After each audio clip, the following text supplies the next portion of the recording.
Welcome to the SmartKeys podcast. Today we are going to be talking about something that seems deceptively simple on the surface, but it acts as a massive strategic lever for business efficiency and innovation. We are talking about the walking meeting. And before you roll your eyes and think this is just another wellness fad, I want to frame this differently. Right. This is about breaking free from the chair and screen default that completely dominates modern work.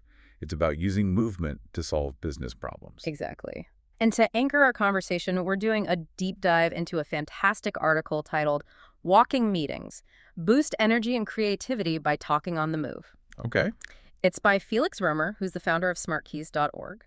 And for anyone who doesn't know, he's got over 15 years in e-commerce and digital marketing, so he's lived in the trenches. So he's not just speaking from theory. Not at all. He's writing this as a real productivity strategy. That context is so important. But what I love is that while this feels like a fresh, modern hack, it's actually got some serious historical weight behind it. Oh. I mean, we're talking about a strategy used by heavy hitters ranging from Friedrich Nietzsche to Jobs. He was famous for that. Steve Jobs. They all swore by this brisk approach to idea work. That's right. There is this long lineage of thinkers who they understood that a stagnant body often leads to a stagnant mind. What's fascinating is how Römer is formalizing this. He's taking what was, an eccentric habit and turning it into a replicable business process. And the value proposition is just so compelling. It is. It's a zero-cost practice that solves two massive corporate problems at once. First, you have stagnant creativity, teams getting stuck in a rut. We've all been there. And second, the health risks of just sitting all day. It hits both the mental and the physical KPIs of a team. Okay, let's unpack this. Yeah. Because I think every manager listening has felt that pain of sitting in a conference room, staring at a whiteboard, and just feeling the energy drain out of the room. Oh, it's palpable. It is. And Römer mentions a specific study in the text. Give your ideas some legs. I love that title. Me too. But the statistic attached to it is pretty mind-blowing. It says walking can raise creativity by approximately 60%. 60%. That's the aha moment for me. Exactly. Think about the ROI on that. If a software tool promised a 60% boost in creative output, you'd pay thousands for it. Without blinking. But this is just walking. And we should probably get specific about why this happens because it's not magic, it's physiology.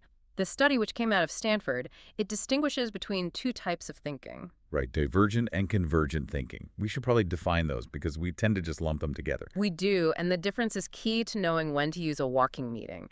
Divergent thinking is the brainstorming phase. It's, how many uses can you find for a brick? The big open-ended questions. Exactly. It requires the brain to make loose, novel connections. Convergent thinking is the opposite. It's narrowing down, selecting the one best answer. And the research shows walking significantly boosts divergent thinking. When you engage the body, it kind of greases the gears for new ideas, but, and this is a crucial nuance, it doesn't necessarily help with focused, convergent tasks. So if I'm trying to, say, balance a complex budget spreadsheet or review code, a walking meeting might actually be a bad idea. Precisely. You wouldn't want to do detailed execution work while walking. You might actually perform worse. But if you have a gnarly strategic roadblock, how do we enter this new market? Or why is our retention dropping? Sitting and staring at it often makes it worse. That's a divergent problem. That distinction is key. It's about matching the physical activity to the cognitive task. Oh. But there's another layer to this that I found really interesting in the article. It's not just brain chemistry. It's the dynamic between people. Oh, yeah. Römer talks about the difference between sitting face-to-face versus walking side-by-side. This is one of the most underrated aspects. Think about a traditional meeting. You're sitting across a table. Even with a good relationship, that's inherently a little confrontational. It's me versus you. It is. There's a barrier between you. There's constant eye contact you have to maintain, which, biologically can be draining. It spikes cortisol levels. It's like the interrogation room effect, even in a nice office. Exactly. But when you walk side by side, you are literally and metaphorically moving in the same direction. Right. And Römer points out this posture lowers pressure. It reduces the feeling of hierarchy. If you're a junior employee walking with a VP, you aren't staring at them across a huge desk. You're both just walking. I can totally see that. It's much harder to be the intimidating boss when you're both dodging a puddle. Yeah. It humanizes the whole interaction. It really does. It strips away the armor of the office. Leaders and employees trade those rigid, formal roles for honest input. So you get to the good ideas faster. You get to the truth of the matter faster. People are less guarded. They share the wild idea they might have kept to themselves in the boardroom. Okay, so we have a creativity boost and a hierarchy buster. Yeah.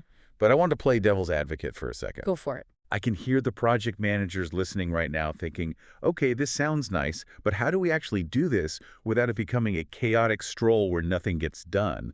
The nice walk trap. That's a real risk. And Römer provides a very specific how-to guide to prevent exactly that. This is where we get into logistics. Okay. The first rule is about group size. He's very clear on this. Keep the group small. 2 to 3 people, max. That seems really tight. What if my whole team of 5 needs to discuss something? It just comes down to the physics of sound and sidewalks. With 5 people, you inevitably split into like a 2-3 formation. And then you have side conversations. Exactly. You lose the single thread of the meeting. You end up shouting. For it to work, it has to be essential colleagues only, where everyone can hear everyone else without raising their voice. That makes sense. It preserves the single conversation. Yeah. So we've got our small group. Where are we going? Right. You don't want to be making navigation decisions while you're trying to brainstorm. So he recommends the loop. Yeah, you map a simple route that starts and ends at the exact same place, usually the office. You take the cognitive load of navigation out of the equation. And the environment itself has to matter. We're not walking down a 6-lane highway. Absolutely not. You want quiet streets, park paths, wide hallways. The key is to avoid noise that interrupts the flow. If you have to pause every 30 seconds to dodge a car, the meeting fails. Okay, so control the variables. Now, here's the objection I hear the most. I need to take notes. People are terrified that ideas will just vanish into thin air if they're not typing. It's a valid concern, but there are solutions. Römer suggests using technology, but sparingly. You can use voice record apps on your phone to capture, quick aha moments. Well, you're not transcribing the whole thing. No, and you shouldn't be. You just need the key decisions and action items. And this leads to what he calls the bookend method. The bookend. Okay. You must confirm next steps and deadlines at the end of the walk, or immediately upon return.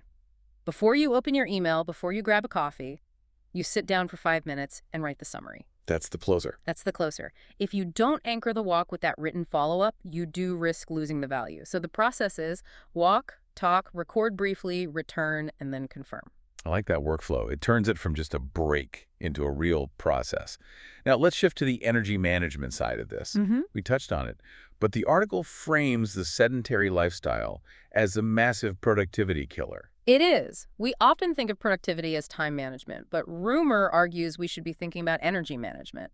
Too much desk time creates that afternoon slump. The 2:30 p.m. crash. We all know it. Exactly. Your metabolism slows, blood pools in your legs, your brain gets less glucose. A walking meeting is a biological reset button. So it's not just about burning calories. Not at all. It's about resetting your attention span.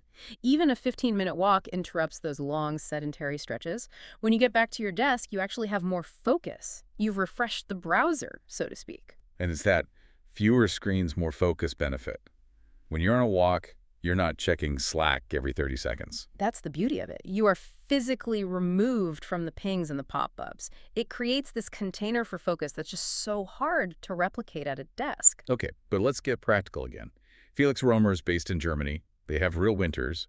What happens when it's raining or snowing? Do we just hibernate? No, and he's very firm on this. Bad weather is not an excuse. You just adapt the environment. So you bring it inside. You bring it inside. You can use treadmills or bike desks if you have them. But even simpler, just walk a loop in a wide hallway or up and down a few flights of stairs. Pacing the hallways, doesn't that feel a bit odd?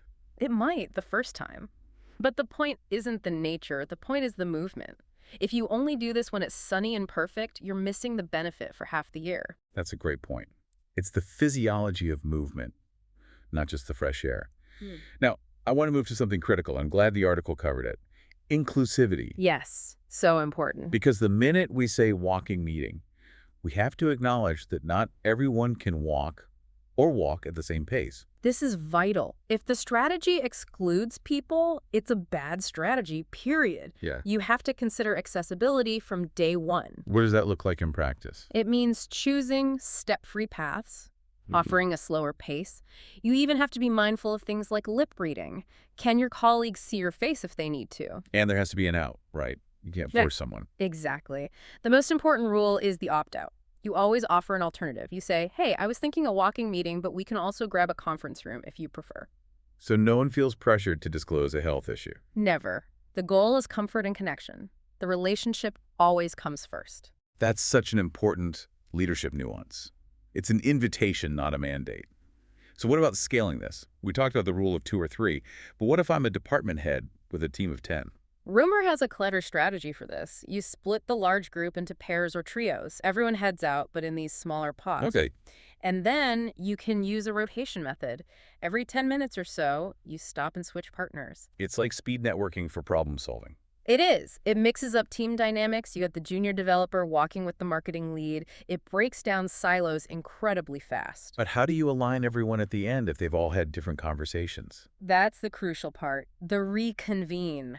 You have to meet back in a conference room or a cafe at the end to consolidate all the notes. So you get the divergent thinking from the walk. And then the convergent alignment from the sit-down. It's a hybrid approach that leverages the best of both. That's brilliant for a team retreat. Okay, finally, etiquette.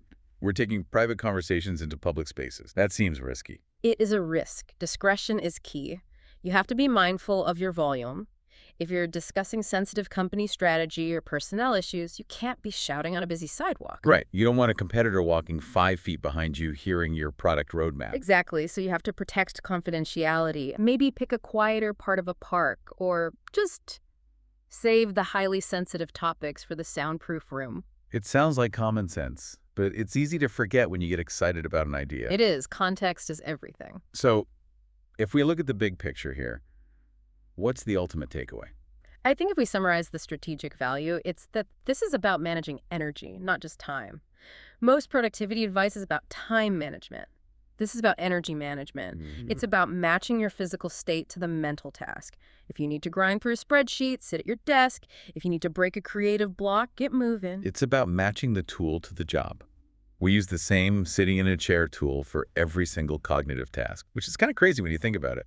It is, and I would propose a challenge to everyone listening. Don't just file this away as interesting. Pick one routine meeting this week, just one, and turn it into a 15-minute walking meeting. Start small. Start small. See how the energy changes. See if you get to the solution faster. That's a great challenge. Use the walk for the creative expansion and use the return to the desk for the tactical execution. A simple switch that could change how you work. And your back will probably thank you too. Absolutely. Well, that brings us to the end of this deep dive. I want to thank you for tuning in to the SmartKeys podcast. A pleasure, as always. If you enjoyed this conversation and want more insights on the future of work, please subscribe to the podcast. And I highly encourage you to read Felix Römer's full article. Yes, he has some great diagrams and further details. The link to the article, Walking Meetings, Boost Energy and Creativity by Talking on the Move, is available right there in the show notes. Go check it out. Thanks for listening, and we'll see you on the next one. Keep moving.